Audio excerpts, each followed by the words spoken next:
Selamat malam saudara-saudari yang terkasih dalam Tuhan Yesus. Kita mencapai hari ini tanggal 19 untuk menjalani jalan pertobatan dan pantang puasa demi membersihkan jiwa kita, meluruskan jalan hidup kita, dan menyiapkan jalan untuk Tuhan menghadir dalam kehidupan kita.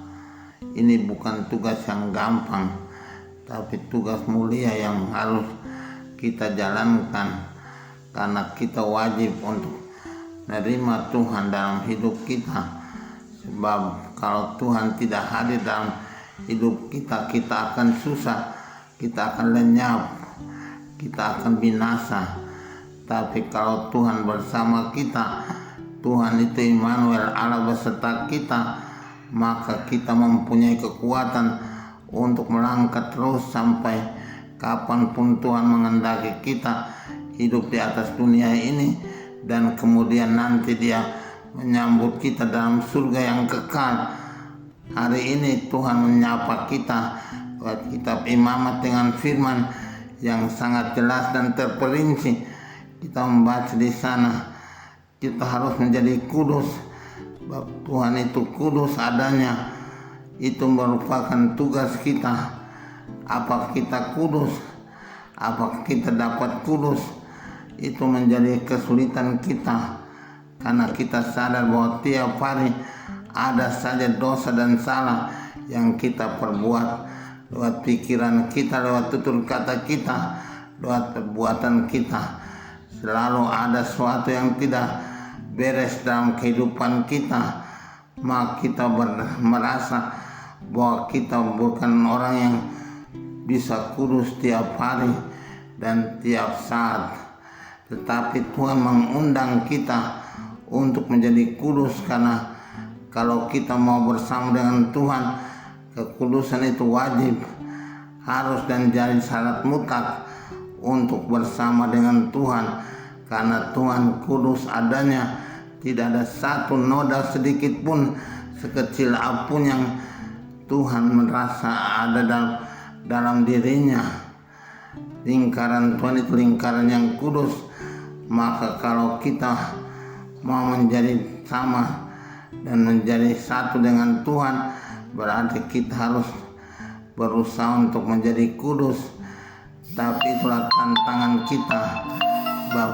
Dalam hidup ini kita tahu, kita sadar bahwa tiap hari kita mempunyai dosa dan salah, keadaan kita keadaan yang selalu tidak kudus, baik dalam tutur kata kita, perilaku kita, dan segala macam eksistensi kita menghadirkan suatu ciri ketidakkudusan.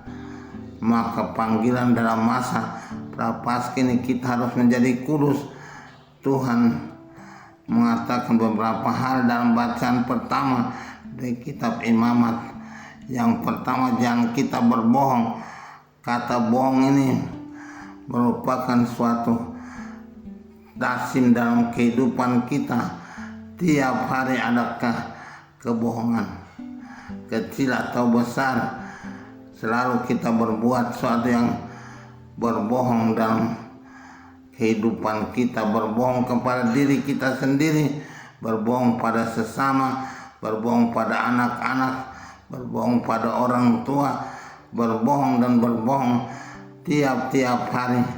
Padahal itu tuntutan yang pertama dari Tuhan kepada kita. Jangan kamu berbohong. Janganlah berdosa ke seorang kepada sesama, tapi kita harus benar dalam segala perbuatan dan perkataan kita.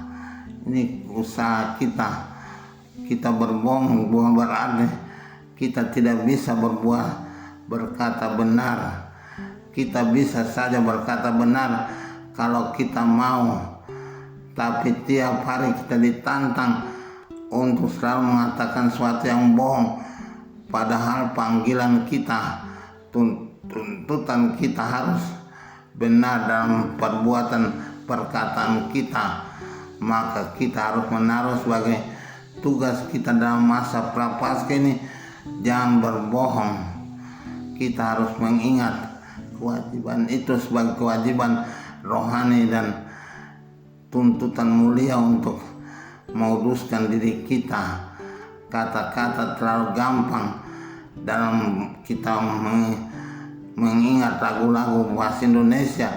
Memang lidah tak bertulang, tak berbatas kata-kata, tinggi gunung seribu janji, lain di bibir lain di hati, berbohong di situ letaknya, lain di hati lain di bibir. Kita berkata yang tidak benar menurut perasaan kita, menurut pandangan kita. Malah kita bertobat bersama-sama dalam masa prapaskah ini.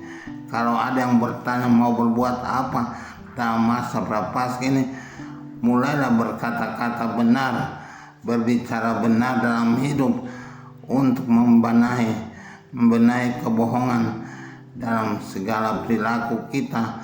Itulah tugas kita yang pertama, tantangan kita untuk menjawabnya dalam masa prapaskah ini.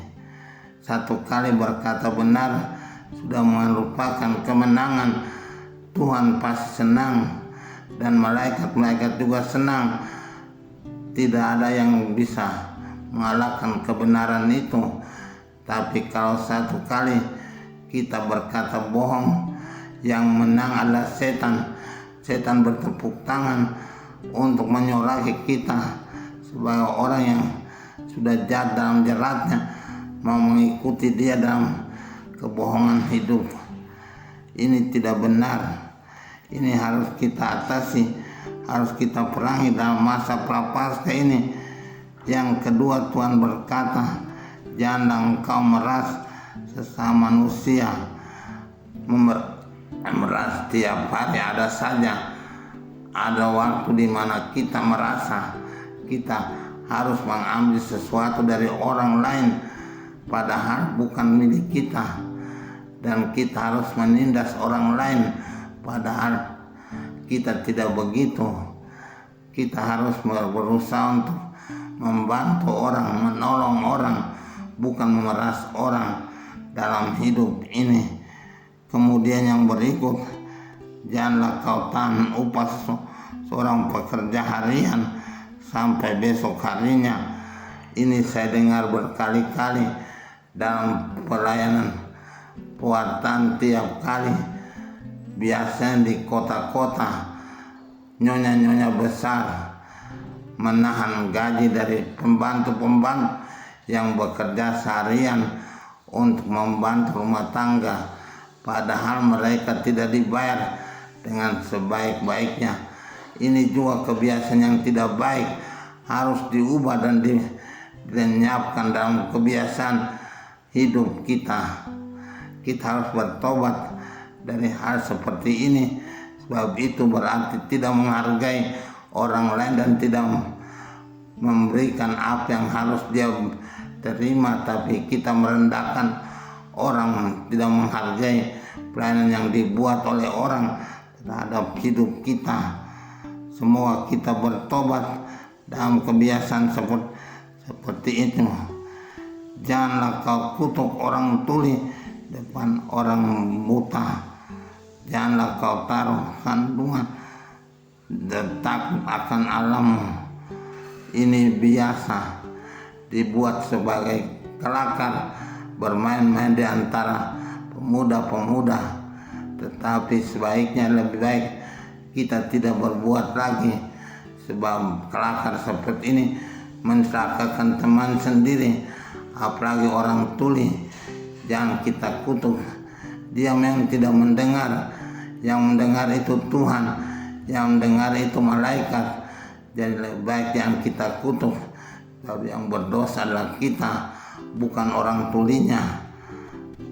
Hal yang berikut dikatakan oleh Tuhan adalah, janganlah engkau mengancam hidup sesama manusia. Akulah Tuhan. Mengancam kehidupan macam-macam. Tiap kali kalau kita lebih kuat dari orang lain, kita merasa di atas angin untuk melakukan apa saja terhadap orang tertentu, sebaiknya lebih baik berhenti pada masa puasa ini. Lebih baik kebiasaan itu kita hentikan, kita binasakan. Lebih baik kita menghargai orang, menghormati kehidupan orang lain. Janganlah engkau benci sesama manusia dalam hatimu, tetapi engkau harus berterus terang menegur sesama. Hal yang ini juga sering terjadi. Kita benci dalam hati, tidak mampu untuk mengucapkannya, tapi padahal di hati betul-betul marah dan benci. Padahal orang itu punya sikap kita tidak suka, tapi kita pendam saja, kita diam saja demi kebaikan. Lebih baik Tuhan bilang kita ungkapkan baik dan dengan sopan kepada orang tertentu, supaya bisa dia juga berubah. Jangan terus dalam sikap seperti itu. Dan hal yang terakhir yang dikatakan Tuhan adalah janganlah engkau menuntut balas dan janganlah menaruh dendam terhadap orang-orang sebangsamu, melainkan kasihlah sama manusia seperti dirimu sendiri. Kita membenci satu sama lain, biasanya itu juga terjadi dalam lingkaran hidup, kebiasaan, dalam pergaulan, dalam masyarakat kita. Kelompok-kelompok etnis besar membenci etnis kecil. Biasanya kita musuhi suku bangsa tertentu, orang-orang tertentu, dari kelas tertentu. Lebih baik kita hentikan juga kebiasaan itu, supaya kita boleh menjadi sesama bagi semua orang. Setiap orang, semua manusia adalah sama jadi hadapan Tuhan. Jadi kita juga harus berusaha untuk mempunyai tempat dalam hati kita kepada sesama, pada semua orang tanpa kecuali. Tuhan muda, rendah dan tinggi, hitam dan putih sama harga dan harkatnya. Martabat kita sama di hadapan Tuhan. Jadi semoga kita berusaha untuk menghargai semua orang, merangkul semua orang sebagai sesama kita dalam hidup kita. Semoga demikian. Amin.